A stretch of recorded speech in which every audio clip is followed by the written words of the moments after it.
The Dragon of Wantley, author unknown. Stories tell how Hercules a dragon slew at Lerna, with 7 heads and 14 eyes to see and well discern. But he had a club, this dragon to drub, or he ne'er had done it, I warrant ye. But more of Moorhall, in nothing at all, he slew the Dragon of Wantley. This dragon had 2 furious wings, each one upon each shoulder, and a sting on his tail as big as a flail, which made him grow bolder and bolder. He had long claws, and in his jaws were 44 teeth of iron, with a hide as tough as any buff, which did him round environ. Now you heard how the Trojan horse had 70 men in its body. This dragon wasn't quite as big, but very near, I tell ye. Devoured he children 3 who could not with him grapple, and at one sup he ate them up, as one would eat an apple. All sorts of cattle did he eat, they say he ate off trees, and that the forest sure he would devour by degrees. For houses and churches were to him geese and turkeys.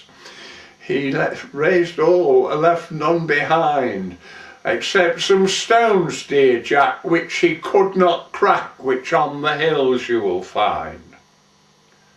Fast by, a furious night there dwelt. Men, women, girls and boys, sighing and sobbing, came to his lodging and made a hideous noise. Oh, save us all, Moor of Moorhall, thou peerless knight of these woods.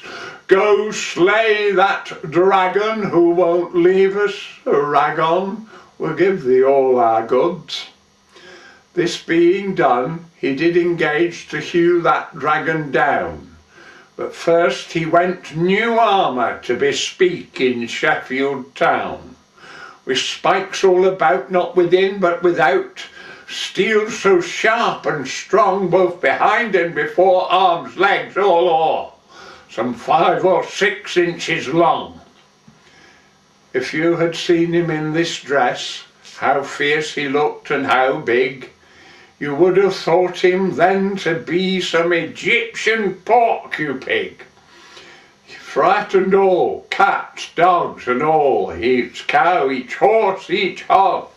For fear they did flee, for they took him to be some strange outlandish hedgehog. It is not strength that always wins, for wit doth strength excel. And so our cunning champion crept down into a well where he did think this dragon would drink, and so he did in truth. As he stooped down low, he jumped up and cried "Bow!" and kicked him in the mouth. Oh, quoth the dragon with a deep sigh, then turned 6 times together, fighting and swearing, cursing and swearing out of his throat of leather. Oh, save home more and more, oh thou rascal, had I but seen thee never, with that thing at thy foot thou hast pricked my throat, and I am quite undone forever. Murder, murder, the dragon cried, alas, alack for grief. If you had missed that place, you could have done me no mischief. Then his head he shaked, trembled and quaked. Then he turned and cried, first on one knee, then on back tumbled he, then groaned, then kicked, then died.